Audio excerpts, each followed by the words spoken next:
What's going on, Husker fans? This is Ethan Bice, 4 Hours of Lincoln. Got another fantastic day to review. Uh, and I don't know where to ever start with these things because, we had a lot going on today and it was just quite fantastic. I think I might just start with the bad and work our way up to the good. So, starting with the bad, women's tennis. Uh, Not that they're a bad team or anything, but they had a bad day against Iowa. We had a bad day in general against Iowa when it involves women's sports. Uh, just quite frustrating to say the least, but let's get down to it. We grabbed a doubles point to begin the day, but it was not enough as the number 75 Nebraska's women's tennis team fell 4-2 against Iowa on Sunday afternoon. Man, I got something in my throat. All right, so action started with doubles play as Maja Petrovic and Rafael Lacassi held Iowa's Nova and Matthews to just one game and grabbed a 6-1 victory on court one. On court two, number 47 Anna Zamburik and Anfisa Danilchenko followed suit with a 6-2 victory over Barbara Pokorna and Pia Cranholt. On court three, Isabella Androver Gallego and Lucy Lloyd were down 3-4 with their match was abandoned as the Huskers went up 1-0 to move on to singles play. To open singles, Iowa gained momentum with victories on court 5 against Zamburik, which was a 6-1, 6-3. Court 2 against Danilchenko, 6-2, 6-1. And on court 3 over Androver Gallego, 7-5, 6-1 with the Huskers down 3-1. Lacassi, Petrovic, and Maria Terranova battled on their respective courts after dropping the first set 6-3. Terranova came back down, won the second set 6-3, and swept the third set for 6-0 for the second point for the Huskers. On court 4, Petrovic took the first set 7-6, dropped the second 6-7, and battled but lost the third set 6-4. And Iowa won the match 4-2 on court 1. Lacassi lost the first set 6-7, rallied 7-5 in set 2, and was up 4-3 in the final set when the match was called. Up next, the Huskers will host Baylor on Wednesday on the March 27th, so a couple weeks from now. So good luck to them as they have a couple of weeks off, and they probably deserve it. They've been through a grind. So with that in mind, let's talk about what was actually a pretty epic game today. And, yes, it was a loss against Iowa, but we played tremendous. It was a classic game, to say the least. We were up ahead for a long time, then Iowa came back, and, it was a back and forth battle to the end. And, just a few mistakes at the end where Iowa came out on top. But, they are four-timers with basically the same group every year. So they've been there numerous times. We played them hard. And, who's to say after Iowa lose almost virtually all their team next year that we can't be that next team. So, that's something to think about and look at with this thing.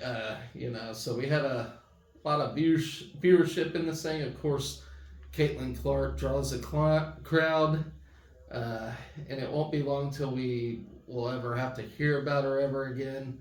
But let's talk about this. Junior first team All Big Ten center Alexis Markowski tied the Nebraska school record with her 40th double-double by leading the Huskers 22-11 with 23 points, 13 rebounds, 5 assists, and a pair of steals. The Hawkeyes could only slow Markowski, who joined her teammates in sending a strong message about the rise of the Nebraska program throughout the successful week in Minneapolis. So, and I tell you what, we're looking like we are on the rise.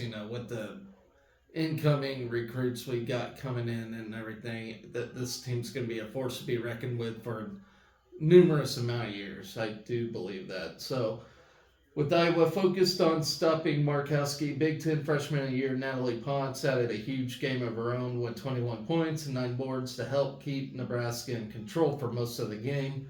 All Big Ten guard Jess Shelley added the 13th double-double of her career with 16 points and a career high of 13 assists to go along with 6 rebounds, 2 steals, and 2 blocked shots. Her free throws with 2 minutes and 38 seconds left in regulation put Nebraska in front 75-67 after the two teams went to the fourth quarter tied at 58.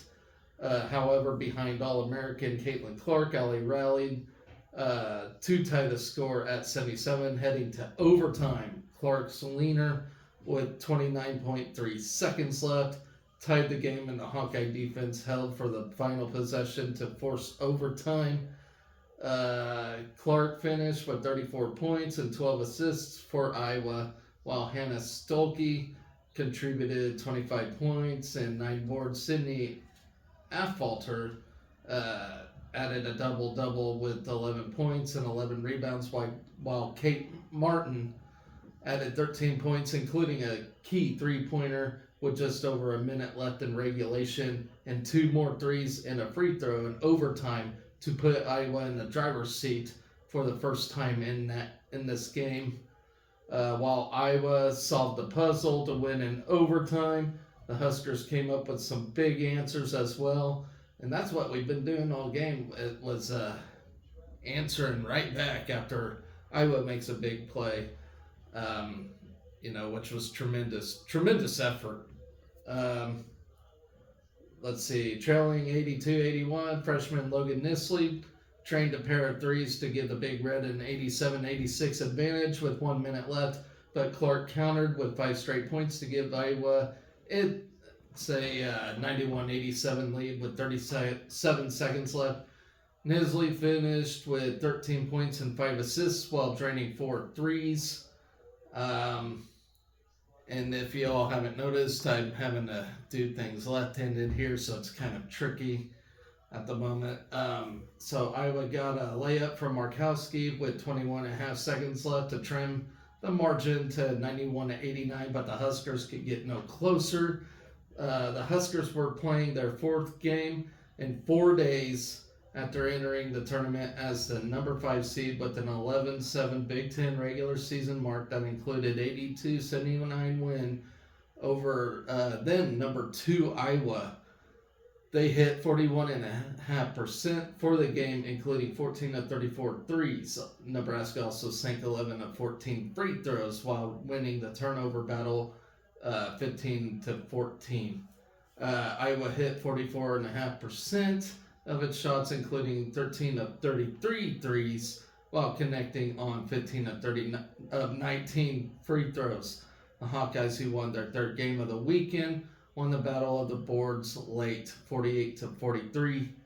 The Huskers got big contributions up and down the roster in an outstanding first half, taking a 48-35 lead to the locker room. Potts scored 10 of her first half points in the second quarter while adding 7 first half rebounds. Potts scored 6 straight points as a part of a 9-0 run that started with Colin Hake. With the Colin Hake 3, the run gave Nebraska its biggest lead of the half at 43-30 with 1:27 left. Shelley added 10 first half points, including a buzzer-beating 3 from the left wing to end the half that sent the Huskers into halftime with a double-digit edge. Shelley, who hit a pair of first half threes, also had 4 rebounds and 3 assists in the first 20 minutes. Markowski added 8 points and 8 boards in the half, including a 4-point play early in the first quarter that started with her made a free throw before Shelley got a rebound and an assist on a Markowski 3 after she missed a second free throw. That 4-point play started a 12-0 run that included back-to-back threes by Minnesotans Annika Stewart and Kendall Coley that gave the Huskers their first double-digit lead at 16-5 with 4:22 left in the first period. Um, Nebraska hit 17-37. First half shots, including 7 of 16 threes, while going 5 of 6 at the free throw line. The Huskers won the rebounding battle 26-20. Hannah Stolke led Iowa with 11 first half points, while Affolter added 9 points and 6 boards, but Clark had just 4 points on 2 of 13 shooting, including 0 for 9 beyond the arc. The Hawkeyes were just 13 of 38 from the floor and 4 for 16 from 3, while going 5 for 5 at the line. Iowa controlled the third quarter, eliminating Nebraska's halftime edge to take a pair of 1-point leads late in the period before the game went to the fourth quarter tied at 58. The Huskers came up short of their second Big Ten title in 13 seasons in the conference. Nebraska won the Big Ten title in 2014, which was in Indianapolis. We also played in the Big Ten championship game in our first season in the Big Ten in 2012, trailing in double overtime to Purdue. Alexis Markowski recorded her 19th double-double of the season with 23 points and 13 rebounds. She needs one more to tie the school single-season record shared by first-team All-Americans Jordan Hooper and Kelsey Griffin. Markowski's 13 rebounds pushed her to 355 of the season, surpassing Griffin for the number 3 spot in the Nebraska single-season rebounding chart. Shelley set the Nebraska season Big Ten tournament records with 33 assists. In over 4 games, she also set a Huskers season tournament record with 16 three-pointers for the 2024 tournament. So, as I said, guys, it was not a bad game. We still got the NCAA tournament to look forward to, and there's plenty of times that a team lost their conference tournament game and goes on to do big things in the NCAA. So, it sucks. It always sucks to lose Iowa, but, what can you do? And maybe we'll beat them again in this thing. Who knows? And then maybe we'll come up on top when it matters. So, I would be okay with that. All right, so moving on. Those were the only losses we had today.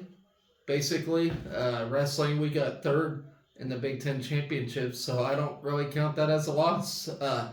And we actually did better than Iowa in this thing. So that usually never happens, and I'm pretty happy about that. I'll talk about that in a minute. Let's go over men's gymnastics real quick. It's the least popular sport that everybody talks about, so I might as well get it out of the way. So we competed against number 2 Fighting Illini, where we rallied past our conference competitors 416 to 406 and earned our best score of the season. The Huskers honored 2 seniors, Cooper Giles and Sam Phillips, in their final home meet and Husker appearance, in addition to outscoring Illinois in every event and tying on one. The Huskers' performance was highlighted by 5 event titles, including Luke James on floor, Chris Heiser on rings, Taylor Christopoulos on vault, and Max Auden on high bar, and Sam Phillips in the all-around. So, great showing by the men's gymnastics team. I'm not really going to go over every rotation in this one. It's just nice to come out with a win. All right, so on to our next thing, baseball.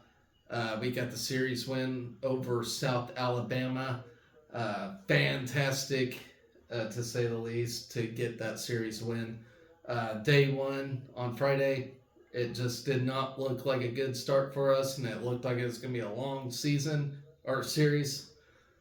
But we came out on top in both days 2 and 3, so great job by these guys. We scored 10 of its runs, with 2 outs and overcame a 5-run deficit for the first time since 2021 as we clinched the series 12-7 today. Let's see, we're 9-4 now for the season. We scored 12 runs and 15 hits and 5 errors, while the Jags had 7 runs on 8 runs and an error. Rhett Stokes continued his hot stretch at the plate this weekend, going 3 for 4 with 2 doubles and 2 RBIs. Tyler Stone was 3 for 5 with a double and a team high of 3 runs scored. Dylan Carey had a 2 for 3 afternoon at the plate with a home run, 3 RBIs, and a pair of walks. Case Anderson, Garrett Ingram, and Dylan Huff recorded 2 hits apiece, while Cole Evans had a double. Ty Horn made his first career start on Sunday, pitching 3 innings. The freshman allowed 6 runs, 2 earned on 3 hits, and struck out 4 Jags. Mason McConaughey pitched the next 3 innings and picked up his first win to improve 1-2 on the season. McConaughey struck out a career-high 7 hitters and allowed just 2 hits and a walk. He had a fantastic day today.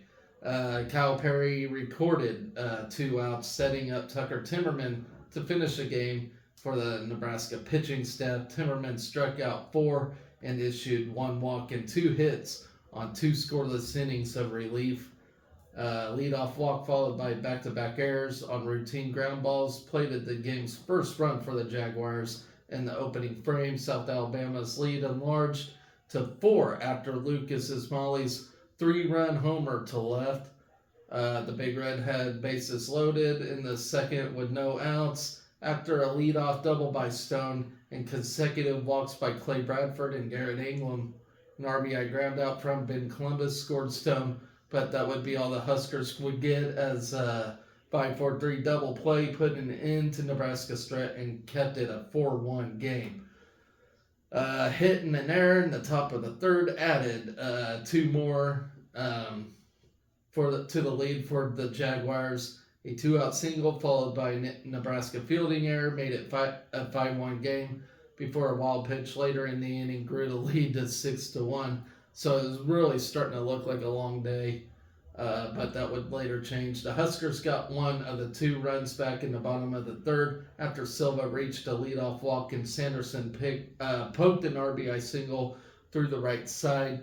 McConaughey blanked the Jags in the 4th and 5th innings, while Nebraska's offense put up 4 runs on 4 hits in the bottom of the 5th to lock the game at 6. Josh Caron reached on a fielder's choice, while Stone singled to center to put runners on first and second with 1 out.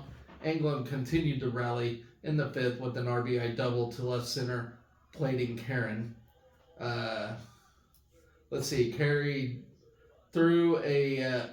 Carried through a full count walk with the bases loaded to score Stone, while Stokes smacked a 2 RBI single back in the middle to lock the game at 6 through 5 innings.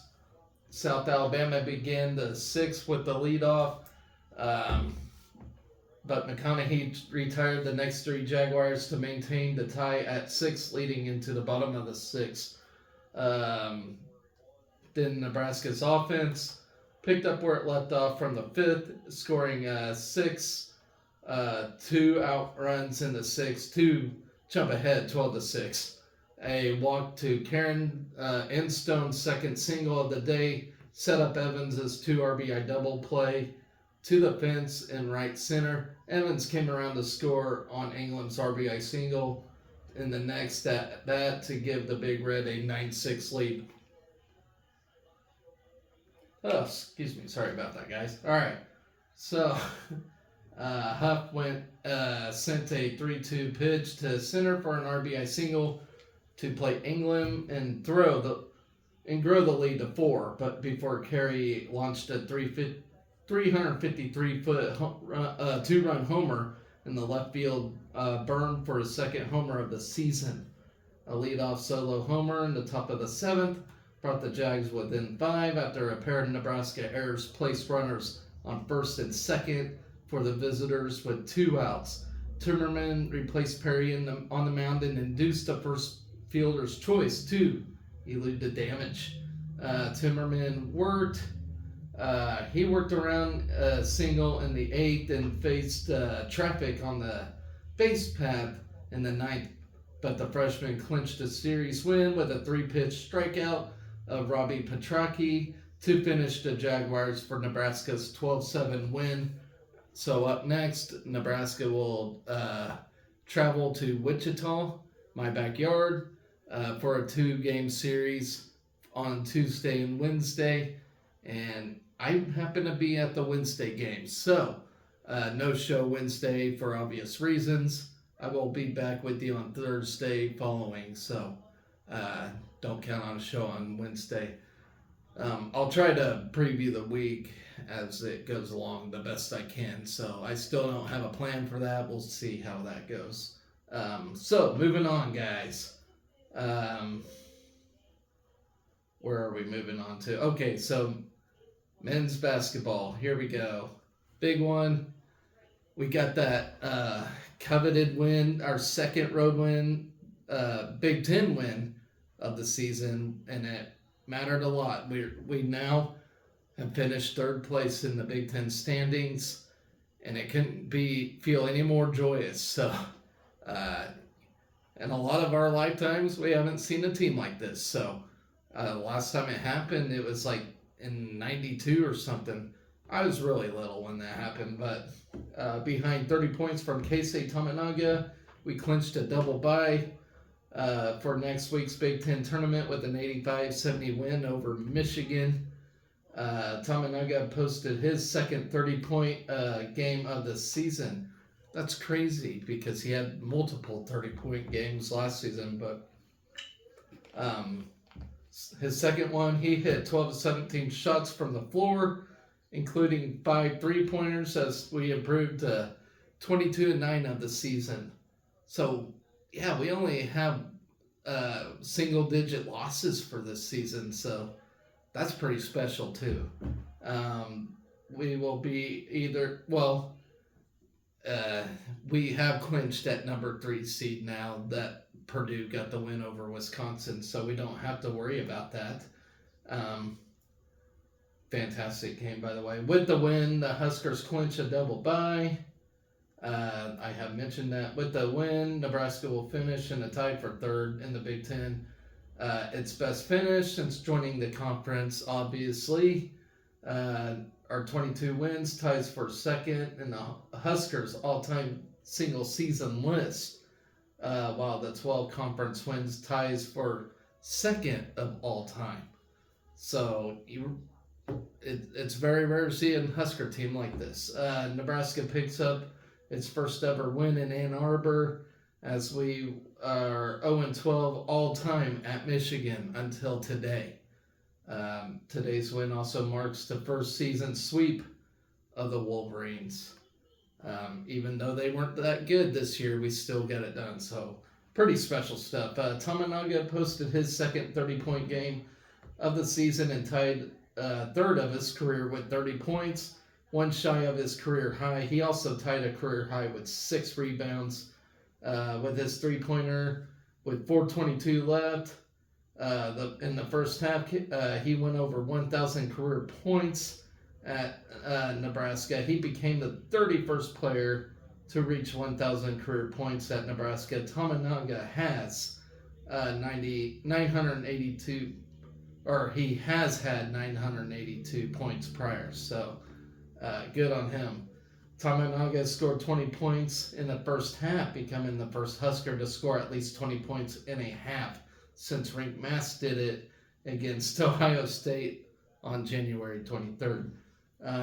Nebraska scored 50 first half points, the 4th time Nebraska scored 50 points in a first half this season, and the 2nd time in Big Ten play. Also at Indiana. Nebraska's 11-0 halftime run, second half run, was the Huskers' 21st double-figure run this season. So, pretty remarkable little tidbits there. So let's move on. Let's talk about the last item here, wrestling. We got a Big Ten champion, Ridge Lovett, won at 149 pounds. This was actually a fun tournament to watch, despite not having very many, first place finalists. I feel like we got screwed in some matches. Uh, I really thought Lenny Pinto should have wrestled for the Big Ten title. He got kind of screwed out of that, but let bygones be bygones. We now have the NCAA's to worry about. Uh, but yeah, second straight year we have a Big Ten champ, which is excellent. Um, we put 8 wrestlers in the final, third place and fifth place bouts combined in this weekend, and clinched 9 automatic bids to the NCAA championships. Bubba Wilson will be the lone wolf that will be left out of that. Let's see. In a rematch of this year's home duel against the Wolverines, Ridge Lovett met Austin Gomez in the finals. Gomez got the takedown in the first period, but Lovett responded with a move of his own. Took a 5-3 lead to open the final period. Lovett gave up a stall point, but he hung on for the 5-4 victory to seal that win. Fantastic win. That series is now evened at 2-2. Austin Gomez had a 2-1 advantage against him until this one. So, great revenge win there to even that series. So at 157, after falling to Iowa's Jared Franek in the quarterfinals, Peyton Robb won 4 straight to finish third and qualify, obviously, for the NCAA championships for the 5th time. Then at 184, Lenny Pinto, who's number 2 in the country, probably will drop some seeds now that he only finished third. But he secured a 3rd place finish after defeating Jaden Bullock from Michigan 4-1, and is now a 2-time NCAA qualifier. Rounding out and I no doubtably will believe he will become a NCAA champion one of these years. It might not get done this year, but one of these years that he's here, he's going to get it done. Rounding out the group of 3rd place finishers was number 4, Silas Allred at 197. Allred recorded 4 victories, including an opening tech fall, to earn his 2nd straight NCAA qualification. In his first career Big Ten championships, you have Jacob Van D, who dropped to consolation after a tough-fought match against Aaron Nagayo in the quarterfinals and won 3 straight for a spot in the 3rd place match. He faced Nagayo again and battled but fell by pin in that first period. It was very disappointing to see, and hopefully it fuels him to get pissed off in these NCAAs. Okay, so both number 4, Brock Hardy at 141, and number 5, Antrell Taylor at 165 finished 5th after commanding victories in their 5th place matches. Hardy dropped 2 matches on the weekend, but bounced back with a pin over Rutgers' Mitch Moore in his final match. So then at heavyweight, you have Nash Hutmacher. He had a successful showing, finishing 6th and securing a spot in the NCAA Nationals. I had my doubts, ladies and gentlemen. I did not think he got it done, so I want to apologize to Mr. Nash and congratulate him for actually making it. So I'm very happy for him, and I hope to see him make a good run. He actually looked a lot better this weekend. In my opinion, he really did, because he was getting gassed in these duels really early, and those are 7-minute long matches, and so he had to wrestle for, I don't know, a total of 40-some minutes in this tournament. I just didn't think it was gonna happen for him, but he got 6th place and he secured a spot in the Nationals. So let's see how he finishes out this season. So I'm really happy for the kid. I really am. So, of course, up next, we do have Nationals coming up. That is set for March 21st and through the 23rd. Unfortunately, I cannot afford a ticket. that sucker is expensive. And I was listening to commentators saying, "Oh, come on out, it's fun, for $2,500." No, thank you, I cannot. So I tried contacting the athletic department. I got a big no. There's not enough tickets to go around, so I'll just have to watch from the comfort of my own home. I did fortunately take the days off from work to watch this thing, so you will be hearing from me when these things kick off. So I am ready for it. So, ladies and gentlemen, I got no previews for you, but I can tell you what's gonna go down next week. So starting with Monday, we got beach volleyball at Hawaii Hilo, women's golf at the Briars Creek Invite. Women hopefully, do good there. Men's golf at the Johnny O, hosted by Rutgers. And then swimming and diving Zone D championships for the next few days. Then day 2 of those last three events I mentioned. Then beach volleyball at Hawaii Hilo again. Softball versus Northern Colorado. Softball versus Maine. Baseball at Wichita State. I'll be there for the Wednesday game. So then men's tennis versus Yale and Baylor, actually. So they have a doubleheader on Wednesday. Then, game 2 against Wichita State for baseball. Thursday, beach volleyball has a full day against San Diego Mesa, against Grossmont and Feather River. Softball has another game with Northern Colorado. Then Friday, women's golf at the Florida State matchup, beach volleyball versus Pepperdine, then CSUN, men's tennis at UCSB. So I believe they're still in California at the moment. Wouldn't make sense for them to travel back here to go that. Let's see, I lost my spot. So, and then baseball up against Nichols, softball against North Dakota, women's gymnastics at Arkansas. Then we move on to Saturday, and again, a full day of beach volleyball against Texas, then Long Beach State, baseball against Nichols, softball against Creighton, softball versus Northern Colorado.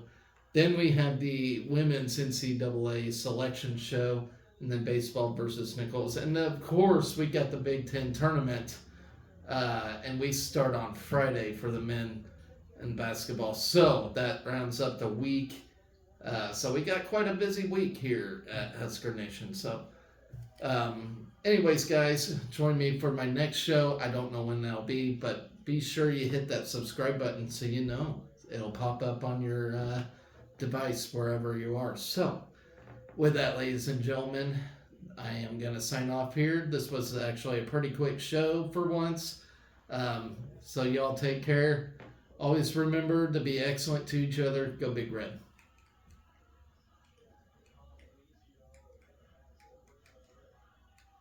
Maybe.